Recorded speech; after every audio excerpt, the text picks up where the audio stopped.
Graça e paz, meu amado, meu querido. Quero te desejar um dia de salvação, na graça e maravilhosa paz do Senhor. Eu sou Genilson Ramos, um dos responsáveis por esse canal Palavra que Transforma GR Oficial. Quero deixar aqui, hoje, mais uma vez, o nosso estudo, a gente começou já no vídeo passado, que é o significado do domínio próprio na Bíblia. Mas antes da gente começar o nosso estudo, a nossa segunda parte do estudo, eu quero deixar aqui uma mensagem para você. Se você ainda não é inscrito, se inscreva no nosso canal, participe, dê o seu like, que é muito importante para que outras pessoas venham conhecer esse canal, Palavra que Transforma, GR Oficial. Estamos aqui todo dia pela manhã com os estudos, trazendo as mensagens de Deus. Às terça e quinta-feira tem a nossa live. Eu e o irmão Alessandro estamos sempre aqui trazendo a mensagem de Deus para mim e para você.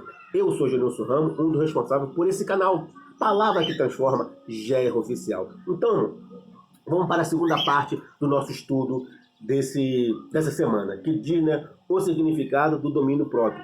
A gente começou falando no primeiro vídeo, ter domínio próprio significa controlar-se a si mesmo. A Bíblia é muito clara ao advertir que o domínio próprio deve ser uma virtude característica na vida do seguidor de Cristo. O ensino bíblico mostra que dominar as inclinações carnais é algo fundamental na vida do crente. Então o crente tem que ter esse domínio sobre a sua vida.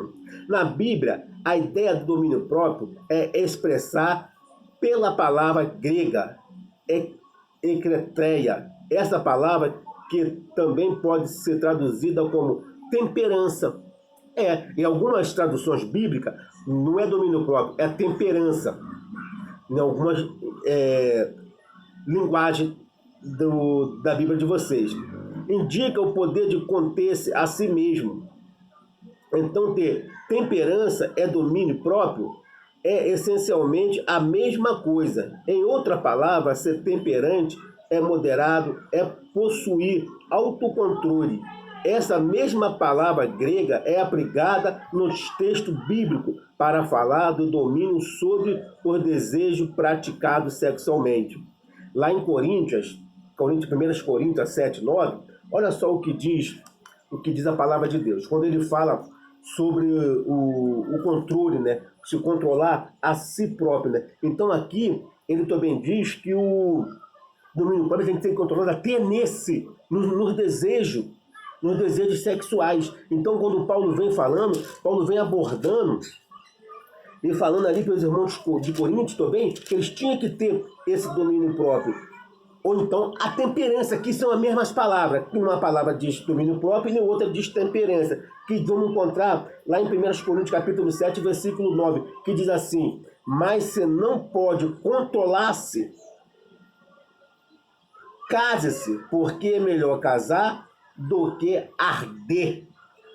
Olha só o que Paulo fala. Aqui Paulo fala sobre o casamento, sobre o homem não querer ter um casamento, mas se ele não consegue viver sem casar, sem ter uma companheira, então é melhor que ele case, de que ele fique em fornicação. Se ele não consegue controlar esse seu desejo sexual, que não é pecado nenhum, mas tem que ser controlado, você tem que ter o domínio próprio sobre isso. Então Paulo te dá uma dica: melhor que você case. Melhor que você case. Então ele também, lá em Coríntios capítulo 1, 25, ele diz também assim, olha só o que ele diz aqui, 1 Coríntios 9, 25. Olha só o que a palavra de Deus também diz sobre isso aqui. E todo aquele que luta, de tudo se abstém. Ele o faz para alcançar uma coroa corruptível. Nós, porém, uma incorruptível. Então, aqui ele fala que o atleta, ele se coloca também nessa mesma aflição de ter um domínio próprio. Ele coloca o seu corpo ao seu domínio que ele consegue, para querer o quê? Para ganhar uma coroa corruptível. Que o Paulo aqui vê, como o Paulo estava lá, Paulo estava falando dos atletas, como os atletas se preparavam, ele colocava o seu corpo à disposição, acesseava ali, e até o limite do seu corpo, dominando o seu corpo sendo dominado por aquilo ali, para ganhar o quê? Para ganhar a conquista, para chegar à final, para chegar ali para chegar na liderança. Então Paulo também, ele dá esse exemplo também de domínio próprio sobre a vida da pessoa.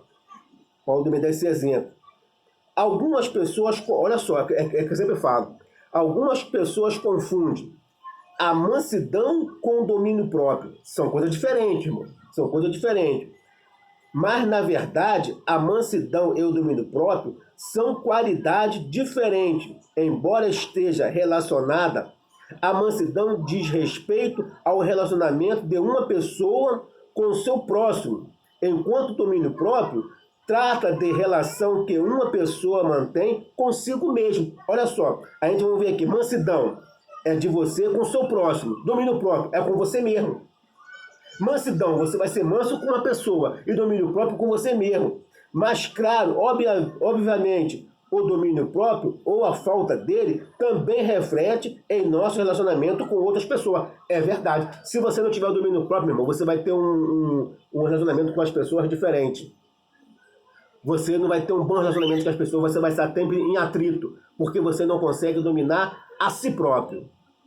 A si próprio. Então vamos deixar aqui, né, a outra parte, para que nós possamos falar mais na frente, um pouco mais na frente, né? Senão vai ficar muito grande o nosso estudo, né, sobre o domínio próprio na Bíblia. Né?